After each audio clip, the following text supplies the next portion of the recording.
My name is Coreen Fallat, and I am the agency liaison for the Bureau of Land and Water Resources at DATCP, which stands for, I have to take a deep breath before I actually say what the agency name is, because it's the Department of Agriculture, Trade, and Consumer Protection.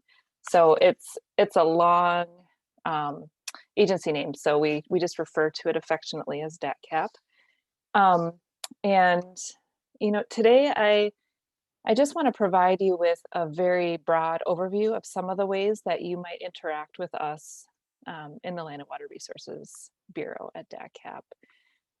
It is really great to see so many people. I just caught the end of Matt's presentation and heard his comments about um, how challenging the work is, but also how rewarding. And we're glad to have so many new faces and so many new ideas coming into the state. So welcome to everyone.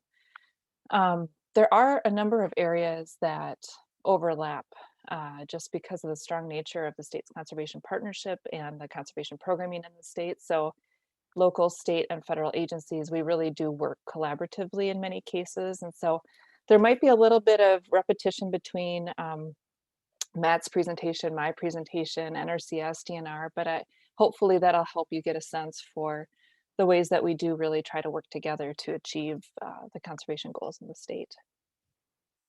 So what we do at DATCAP, like all state and federal agencies, the basis for what we do is defined for us in law. So in Wisconsin, that's through our state statute and our administrative code.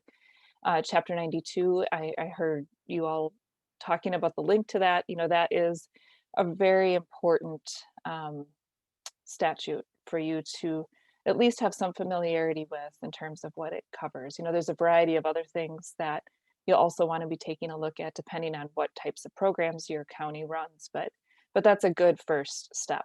So, but it can be a little boring and hard to read through some of that. So, if we want to break down a little bit about what we do and summarize it, and we can really summarize it into three main things.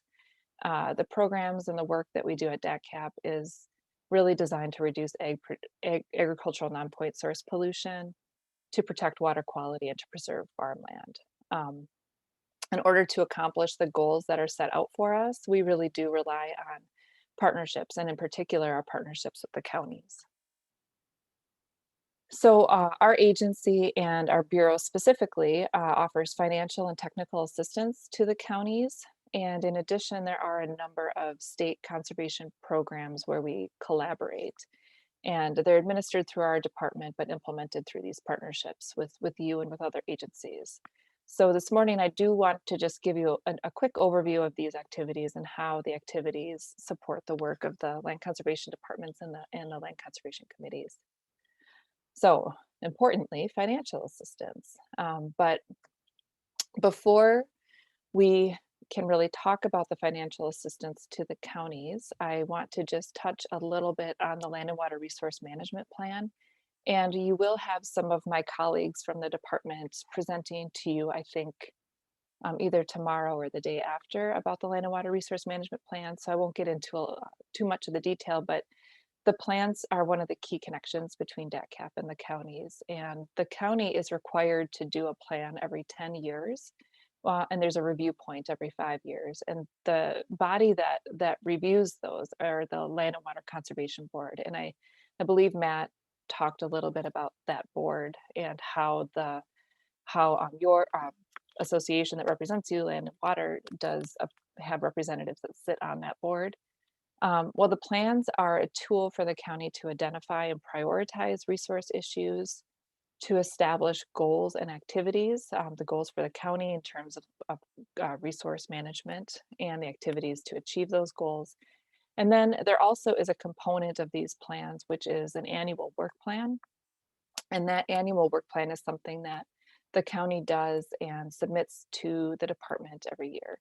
That's one way that you share information with us about your work, and it does help us develop an annual report every year as well, which we share statewide with legislators, local officials, and conservation partners. So I do have a link there. Penny, have you shared information about your um, the recordings on your website? I did through the email with the registration confirmation. On Okay. there was online resources, and that was part of that. Okay. Well, so we have attempted to help Penny populate a library of short narrated presentations on various topics. So if you want to learn a little bit more about land and water resource management plans, I think a 6-minute video that talks a little bit about that. And that's the link there. I'll send out the link to the chat line too for people, okay? Okay, thanks. Sure. Okay, so with that out of the way, we can talk about the financial assistance we're able to provide. So those plans help counties prioritize work. And with an approved land and water resource management plan, the county then receives funding through our Soil and Water Resource Management Grant Program, otherwise known as SWRM.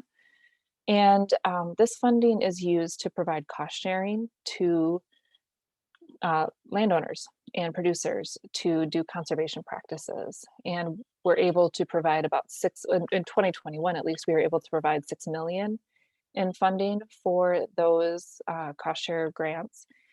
It was about 3.8 million for, we call them structural practices. Those are things that you can see. So typically things you can see, like a grassed waterway or a barnyard or something that, requires like physical construction. And then there's about 2.2 million primarily for nutrient management planning, but also for some other associated practices, cropland practices as well. So we also provide staffing through this grant program, and the staffing funds county conservation staff. And this year we have about 9.4 million for that.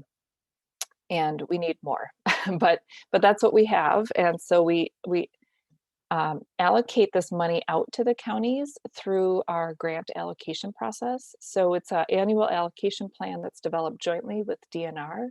And again, this is reviewed by the Land and Water Conservation Board. So it's another area where that Land and Water Conservation Board is involved in conservation in Wisconsin.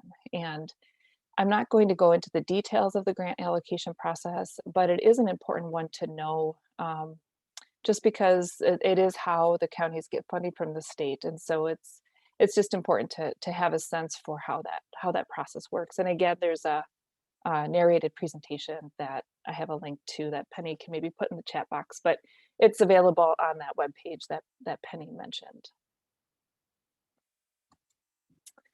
So in addition to those SWRM grants, we also have several other grant programs. One of them is a reserve fund that's used to help on sites where a farm discharge issue has been identified. And this is a program that's actually a joint program with DNR through their Notice of Discharge program. And I believe DNR is presenting tomorrow and they will go into more detail about that, but we do have some funding to help with that. So we have about $300,000 in 2021 that we can use, that you can access and use to help reduce those or address those farm discharge issues. We also have a nutrient management farmer education grant program, and that helps farmers to develop their own nutrient management plans. The application is typically submitted by the county, so that's why I want to mention it, but it could be another group. But there's 2 different tiers for these grant awards. One allows incentive payments and really gets into the details of using our nutrient management planning software, which is known as SNAP Plus. And there's another tier of grants, which is primarily more for just education about nutrient management principles. So it's not as big of a grant, but it does help support some of the costs of doing workshops and that sort of thing.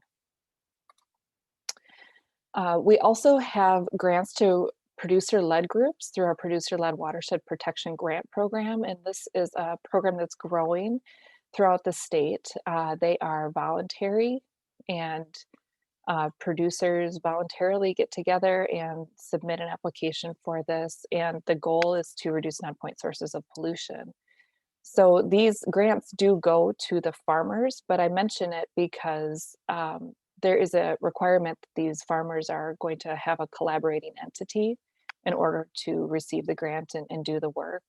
And these groups typically will reach out to their county land conservation departments for that collaboration and assistance. So I just wanted to mention it because in many, as you can see, they're all around the state, and we continue to get more every year. So if you don't have one in your county yet, you likely will at some future point, or you might, I don't know if likely, but you might have a request to assist with these. So it's important to know that. So another major area for collaboration between the counties and DATCP is through the technical assistance and training that we can provide you. We have a conservation engineering unit or section, and we have 12 engineers in areas around the state. And these conservation engineering individuals provide conservation practice services. They include planning work or assistance with planning, with design, with construction, and with inspection post-construction. We're one of the few states in the nation who can also provide certification to county staff to do engineering work. So what that means is if you are a county staff person, or I'm not sure if there's any land conservation committee members, but if you have county conservation staff who receive certification for certain practices, that means that you can do engineering work without an engineering license if you're certified to do that for that specific practice. So that is a really unique thing about Wisconsin, and it allows us to have more people doing more out there on the landscape. So our engineers provide certification and oversight on that, and our engineering staff also helps to provide training on the various conservation practice or technical standards to do conservation practice work. So our engineers plan and host training. That training is in collaboration with other agencies, including the counties, federal staff, extension, DNR, a large group of us. Again, that conservation partnership in the state. So this is just an example of how that assistance might work. So we go from something like that. You can see the person up here. I don't know if you can see there. You can see the person. This is the big one. This is the big gully. And then with that technical assistance, that's how that issue can get resolved. So we also have a number of programs and projects to assist with nutrient management planning around the state. So we provide support for counties to do farmer training on their own on nutrient management, including how to use our SNAP Plus nutrient management planning software. We also just provide support on the concepts of nutrient management. We do train the trainer activities to help build your confidence and skills so that you can run the farmer training on your own, or in working with producers, you have a sense for the types of things that they're asking about or going to be asking about. We also have web tools, including the runoff risk advisory forecast, and we manage nutrient restriction maps as well. We work very closely with UW College of Ag and Life Sciences, UW Cals, on our SNAP Plus. They develop the software and help with some of the training. And there's just another aspect of that partnership is working with the university and with Extension as well. And then finally, we work together on conservation programming as well. So there's a number of conservation programs that we partner on, and one program is the Farmland Preservation Program. And there's a lot of counties in the state that do have some farmland preservation within the boundaries of the county, not all, but the program is important. It does encourage conservation, and in return for that conservation, it offers a tax credit to participating landowners. So in order for a landowner to get that tax credit, they have to meet the agricultural performance standards, which is something that DNR will talk in more detail about tomorrow. So once a landowner is meeting those standards, they can get that tax credit. The way that they participate is by either having land within an area that's been zoned for farmland preservation or within an agricultural enterprise area and an agreement with the state. So that is a program you'll probably be hearing more about, especially if your county has farmland preservation participants. The county is required to check up on the compliance status of those participating landowners every 4 years. If they're in compliance, they get a certificate of compliance and then they get to keep that certificate.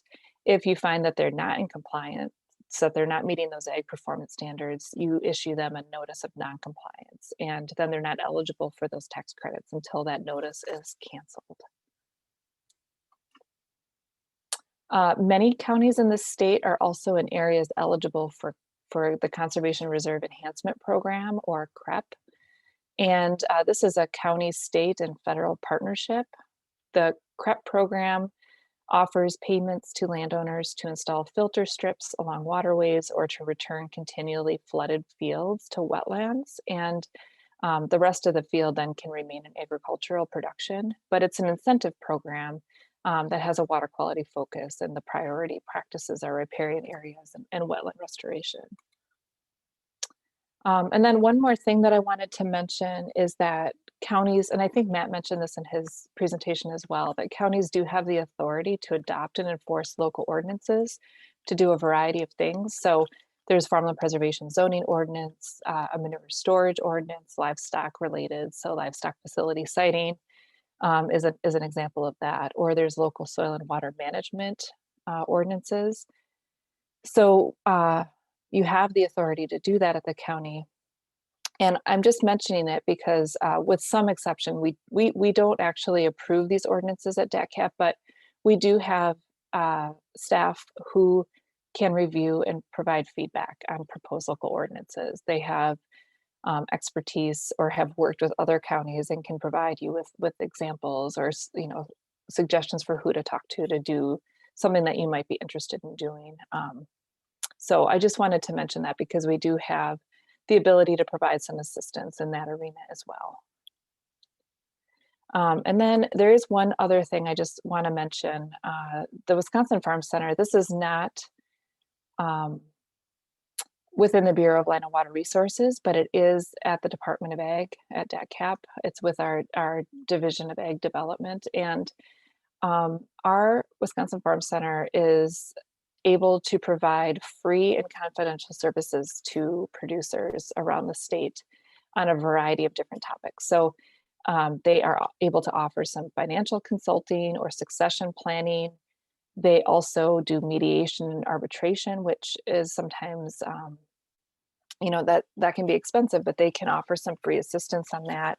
They also are able to refer to mental health counseling services as well. So they will get calls from farmers in crisis as well. So I just want to mention it because, as you are out working with producers or fielding phone calls from producers, or, if you are, you live in different communities, you might know somebody who could use these services. We just want to make sure that you know that we are here to help in whatever way we can. So I just want to mention that as well. And, you can, it's really easy, farmcenter.wi.gov. And that is an old picture of us, but that is our bureau with the last time we were able to gather for a in-person bureau meeting. So, all right. Great, thanks, Coreen.